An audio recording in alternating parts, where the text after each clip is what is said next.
Hello everybody, Captain Hawkeye here at 51 AR Birds Backcountry at the updated 2023 ArkanSTOL course.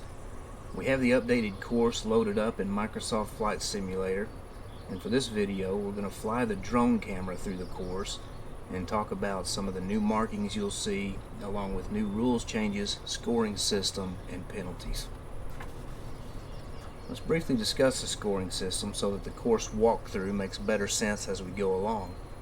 Your score will now include your time measured in seconds, your landing distance measured in feet and inches as a fraction, plus any assessed penalties, with the lowest score winning. At the end of the video, we'll take a look at some scoring examples to show how this can play out. Now that we have an understanding of the scoring system, let's take a look at the course. For starters, you'll see that our kit fox is sitting at the start line, but there is no scratch line. The scratch line is out this year, and we'll talk about that a little bit more on landing. The hash marks and cones on the left side of River Runway are used for measuring landing distance for simulator purposes. There will be a different system for the real event, but the concept is the same. We'll cover landing on river later in the video. For now, we'll make our way down to Traveler, which is perhaps the most interesting change to this year's event. As we come around to Traveler, you can see a white line marking 200 feet of the runway. This is your new Traveler landing zone. If you touch down short or long, a 10-point penalty will be assessed and added to your score. There will be judges at each end of the touchdown zone to enforce the rules. When you depart Traveler, your main gear needs to be off the ground before the end of the 200-foot marker. Failure to do so will result in a 10-point penalty assessment. After departing Traveler on a continuous climb, we make our way to Driftwood. Driftwood is the only runway in the ArkanSTOL course that has the potential to change slightly from year to year, as it is not a permanent runway. It is represented in the simulator exactly as it was in 2022, but this is most of the year is in a hayfield, and things can happen. We don't know, what can happen with hogs rooting around or groundhogs or anything like that. It could slightly change the runway, but it wouldn't change much. So it's going to be pretty close to what you see here.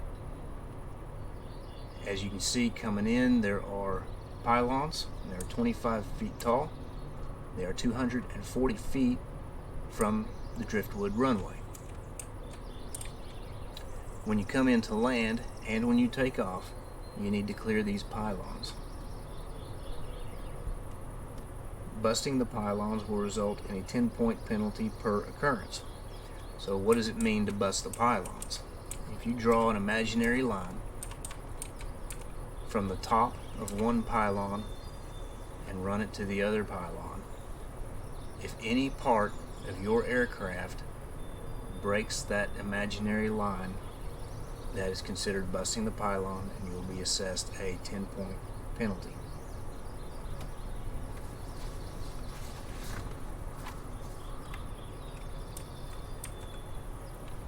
So after you've cleared the pylons, you come in here, you land on Driftwood, you turn around, you clear the pylons on departure, and we head to river. Now, the rules for river are pretty simple. There is no scratch line anymore, so all you need to do is clear the pylons and then land as short as you safely can.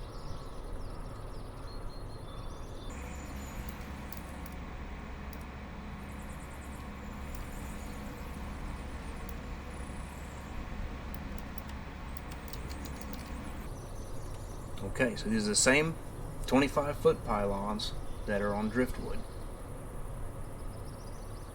The biggest difference here is that busting the pylons on river will result in a disqualification. If you bust the pylons on driftwood, it's a 10-point penalty assessment, but you must clear the pylons coming into land on river. When you land, come to a complete stop, at which point your final landing distance will be measured. The measurement starts at the base of the northern pylon on the eastern edge. So right there. And it is measured to the axle of your main gear. If you land at a bit of an angle, it will be measured to the furthest point of the axle. In the simulator, we use these hash marks and cones to mark every 10 feet, but in the real event they will use a combination of conventional measuring tape and electronic measurement for your official score. So, aside from busting the pylons, there are a couple of other ways to earn a disqualification. Any erratic or unsafe flying will be reviewed by the ArkanSTOL safety team for this purpose. Also, leaving the mowed area of any runway while landing or taking off is grounds for disqualification. If you are at taxi speed and you've landed at Traveler or Driftwood and are turning around to take off again, it is okay to leave the mowed area on the turnaround, as long as you're at a safe taxi speed. With that, let's take a look at a couple of examples, a couple of different planes here theoretically, and see how the points might look in action. So let's take plane A and plane B. Plane A has run the course in 3 minutes and 34 seconds. Plane B was a little slower at 3 minutes and 52 seconds. Plane A has landed 452 feet 6 inches. Plane B in 440 feet 5 inches. And let's say plane A was assessed a 10-point penalty for busting a pylon coming into land at Driftwood. So how do we add those scores up?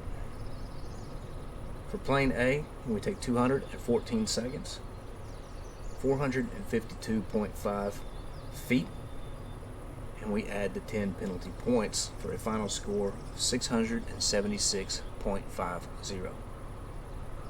For plane B, we take 232 seconds, 440.42 feet landing distance for a final score of 672.42. In this example, plane B would have won despite having a slower time. I hope this overview has been helpful, and we will see you at ArkanSTOL.